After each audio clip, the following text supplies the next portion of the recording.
You ever wake up to the sound of your own worst nightmare only to realize it's not a dream? It's just your HOA president's kids doing cannonballs in your private pool before you've even had your coffee. Yeah, that happened to me. And if you want to know how a demolition crew, a buried green metal box, and a suburban coup turned a simple pool war into the wildest chapter of my life, just buckle up because this is not your typical HOA drama. The day it all came to a head didn't start with the roar of heavy machinery. It started with Karen Grant's screech so high-pitched I swear every dog in the county started howling. I took a slow sip of my coffee, watched from my deck as my once beautiful backyard transformed into a muddy construction zone, and wondered just how far I'd come from that first sunny day we bought the place. Erin, my wife, squeezed my arm, her silent way of saying, "I got you." Down in the pit, Karen looked ready to explode. Her blonde hair was fraying her face, contorted with rage, and that's before she whipped out her phone like a gunslinger and called 911, shrieking about community property destruction. I just smiled, nodded to the demolition crew, paid extra for the no-warning sunrise special, by the way, and waited for the show. When the cops rolled up, I had every permit, every form, every stupid HOA rule compliance clipped in neon orange on my clipboard. "Everything's kosher," Officer Ramirez said, not even trying to hide his smirk. Cho handed Karen a yellow slip for filing a false emergency report and told her flat out, "Next call. Better be real." And for the first time I saw it, fear in her eyes. That wasn't a neighborly spat anymore, that was war, and Karen knew it. But let me back up a sec. I never set out to fight my whole neighborhood. I just wanted a quiet slice of the American dream.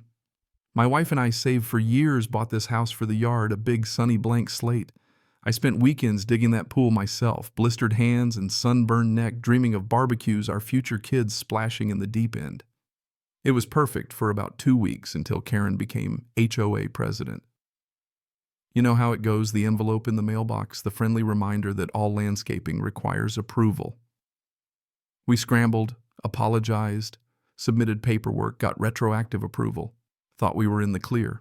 That's when Karen's kids found the loose picket in our fence, funny how that never happened before, and turned my pool into a neighborhood water park. I tried to be polite. "Please ask before you come over." "Okay, this is private property." They just stared, then cannonballed right into my work shirt. Karen's response: "Oh, don't be such a stick in the mud. Boys will be boys." Next thing I know, I get a violation notice for unsecured swimming facility. I buy a heavy-duty lock. Her kids just climb the fence. Another violation, nuisance gate locking. I call Karen, my patience running thin. "It's not a shared amenity, Karen. It's my pool." She laughs, says my pool is a community asset and her boys are doing me a favor by keeping an eye on the place. That was the moment I realized this wasn't about rules. This was about control. She staged a full-blown pool party, unicorn floats, sheet cake, the works right on my lawn.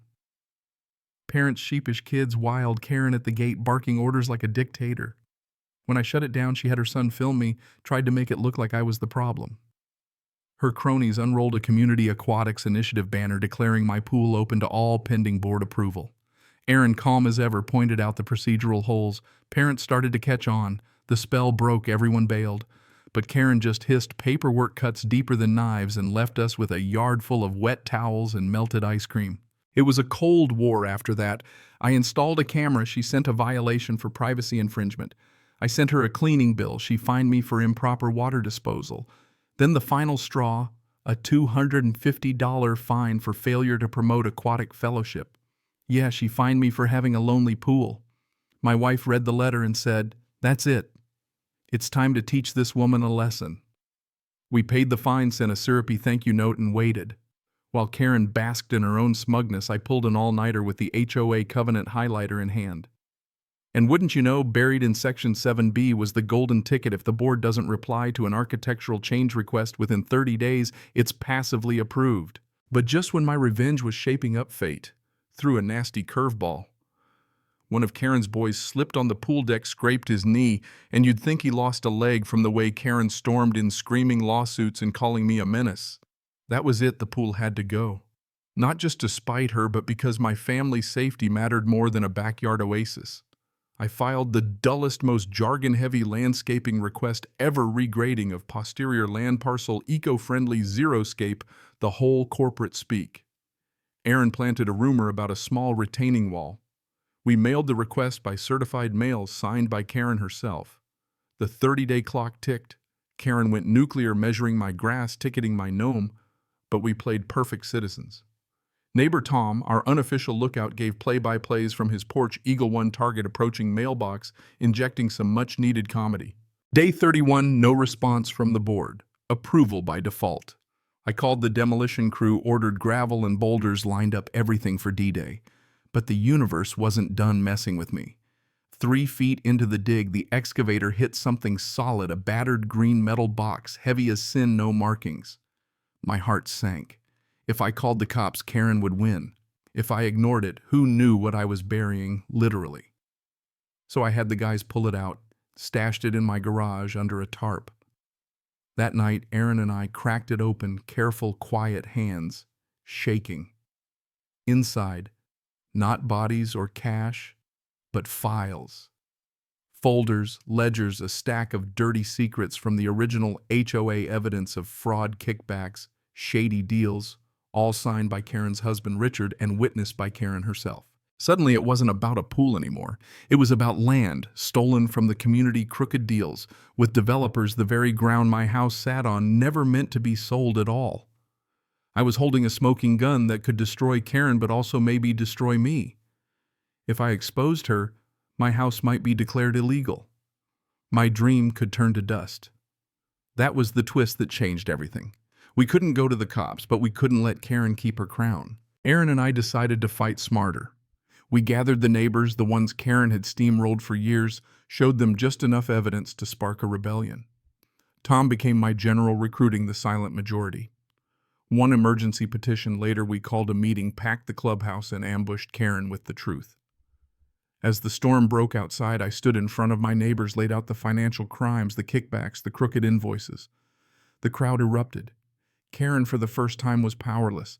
I dropped the bomb, her and Richard's land scam, and watched the room go from angry to furious. A trembling voice made a motion for her removal. Hands shot up everywhere, unanimous except Karen and her cronies. Her reign ended in a flood of angry shouts and one desperate, ugly sob as she ran out into the rain. The new board called the DA. Karen and Richard were charged, pleaded out, lost everything. My property title was cleared. Our neighborhood finally found some peace. Now I sit with Aaron on our deck. No more fines, no more threats, just the sound of wind through my Zen garden, a quiet reminder that sometimes you have to go all in for what's right, even if it means digging up more than you bargained for. So, what do you think? Did I go too far? Or was this the only way to fix a broken system? Let me know down in the comments. If you've ever tangled with an HOA tyrant or had to fight for your home, I want to hear your story. After all, justice is never simple, and sometimes the dirt you dig up is the key to setting everyone free.